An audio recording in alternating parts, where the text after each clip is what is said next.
Everybody knows somebody who thinks that they're overweight, whether they are or they aren't. Eating disorders have the highest mortality rate of any mental disorder. 50% of girls 11 to 30 see themselves as overweight. Society often influences whether or not girls think that they are fit or fat.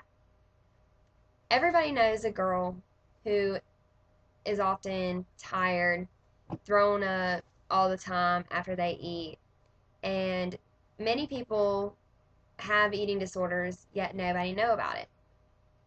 Bulimia is a very common eating disorder along with anorexia. Bulimia is an illness in which a person binges on food or has episodes of overeating and feels out of control.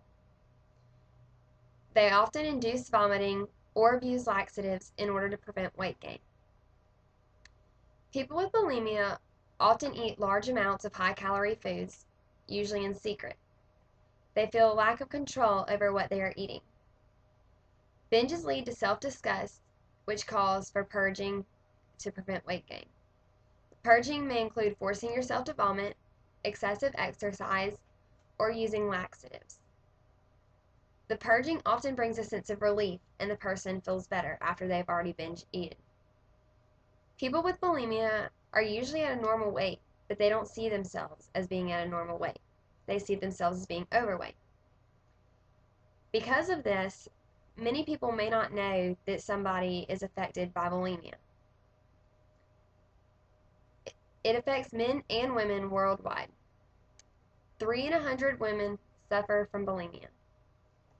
This is due to society and the need to feel slim, even though slim's not always healthy.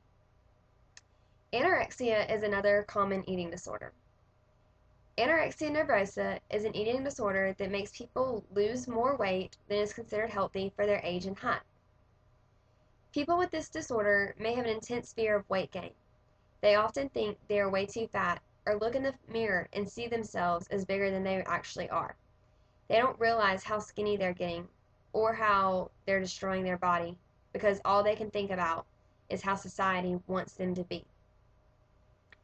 Genes and hormones may play a role in anorexia, and social attitudes also do.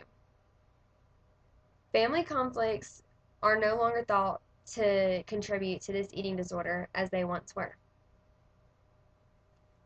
Often, anorexia makes you worried about your weight and your shape.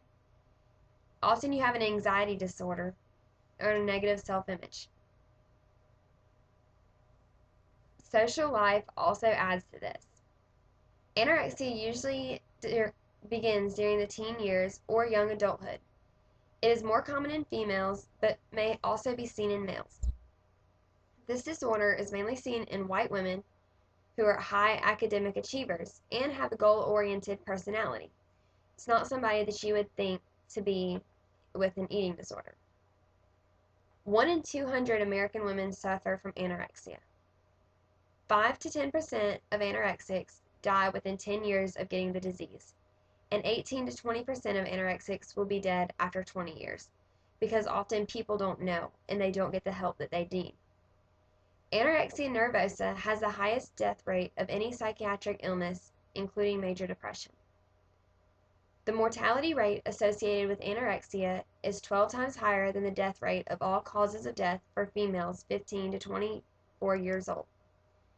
This should make people think about how they judge people and the comments that they make about other people, because those comments are what make somebody be anorexic or bulimic. And it's not healthy for anybody to be that way.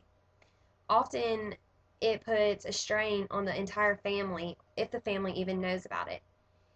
Binges and throwing up your food are very easy to hide for many people, and many people do it for many years without ever knowing, without other people ever knowing. This is why people need to watch what they say and who they judge, because you don't know what they're going through. Many people suffer from these diseases, and if more people knew about it, then it would be much easier to keep the death rate down and to keep these people healthier.